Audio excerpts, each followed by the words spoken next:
তো আজকের ভিডিওতে আমরা দেখব কখন আই ব্যবহার করব আর কখন মি ব্যবহার করব। তো চলো দেরি না করে শুরু করা যাক।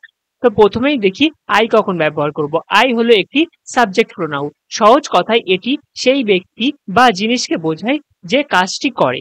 উদাহরণ হলো আই লাভ চকলেট, আমি চকলেটটি ভালোবাসি। I am going to school, আমি স্কুলে যাচ্ছি। এখানে আই নিজেই কাজটি করছে, তাই এটি সাবজেক্ট। আর মি কি? মি হলো একটি অবজেক্ট প্রোনাউন। এর মানে হলো এটি সেই ব্যক্তি বা জিনিসকে বোঝায় যার উপর কাজটি হচ্ছে। উদাহরণ হলো হি কল্ড মি, সে আমাকে ডেকেছে। They saw me at the market, তারা আমাকে বাজারে দেখেছে। তাহলে এখানে মি হচ্ছে সেই ব্যক্তি যার উপর কাজটি ঘটেছে, তাই এটি অবজেক্ট। তাহলে কখন আই আর কখন মি ব্যবহার করব? আসল বিভ্রান্তি এখান থেকেই শুরু। অনেকেই ভুল করেন, যখন দুটি সাবজেক্ট বা অবজেক্ট থাকে তখন ভুল করে মি বসিয়ে দেন। তো ভুল উদাহরণটি হলো me and my friend went to the park. কেন এটা ভুল? কারণ মি কখনোই সাবজেক্ট হতে পারে না। যে কাজটি করে সে হলো সাবজেক্ট। এখানে পার্কে যাওয়া কাজটি মানে আমার বন্ধু এবং আমি করছি, তাই সঠিকটি হলো মাই friend and I went to the park. এখানে আই এবং মাই ফ্রেন্ড দুজনেই সাবজেক্ট, কারণ তারাই পার্কে যাওয়ার কাজটি করছে, তাই এখানে আমরা আইকে ব্যবহার করেছি। যদি বাক্যের কর্তা বা সাবজেক্ট একাধিক হয় তাহলে আই ব্যবহার করুন। আর যদি ক্রিয়ার ফল যার উপর পড়ছে বা অবজেক্ট একাধিক হয় তাহলে মি ব্যবহার করুন। তাহলে চলো দেখি সাবজেক্ট হিসাবে সঠিকটি হবে মাই friend and I are going to the মল, আমার বন্ধু এবং আমি মলে যাচ্ছি। কেন এটা সঠিক? এখানে আমার বন্ধু এবং আমি মলে যাচ্ছি, কাজটি করছি, সুতরাং তারা অবজেক্ট হিসাবে।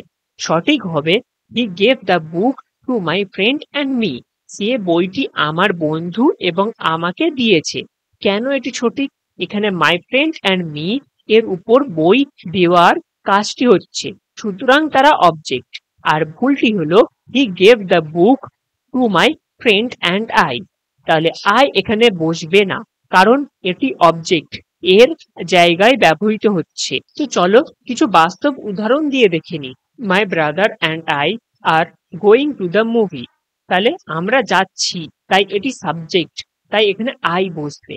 It's secret between you and me, তোমার এবং আমার মধ্যে, অর্থাৎ গোপনীয়তাটি আমাদের দুজনের উপর কার্যকর, তাই এটি অবজেক্ট বা মি বসবে।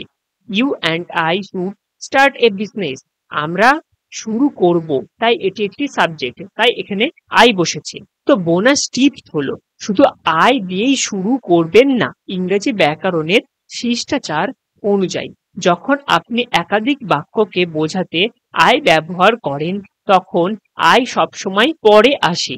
যেমন I and my sister went shopping, এটা কিন্তু ভুল। এখানে হবে my sister and I went shopping. তো চলো তোমাদের ছোট একটি পরীক্ষা দিলাম, দেখো তোমরা পারো কিনা। এই শূন্যস্থান পূরণ করুন এবং নিজের জ্ঞান যাচাই করুন আর কমেন্ট করে আমাকে বলুন এর উত্তরগুলো কি হবে। তো সহজভাবে মনে রাখতে নিচের এই ছকটা দেখুন।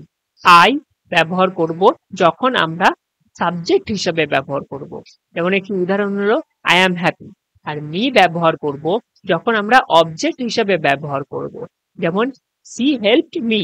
এই নিয়মগুলো মেনে চললে মি এবং আই এর ব্যবহার নিয়ে আপনার আর কোনো বিভ্রান্তি থাকবে না। আজকের ভিডিওটা কেমন লাগলো নিচে কমেন্টে লেখো। যদি সব ক্লিয়ার হয়ে থাকে আর যদি কোনো কনফিউশন থাকে লেখো, আমি উত্তর দেব। আর অবশ্যই চ্যানেলটা সাবস্ক্রাইব করতে ভুলবেন না। তো চলো দেখা হচ্ছে পরের ভিডিওতে। Bye bye.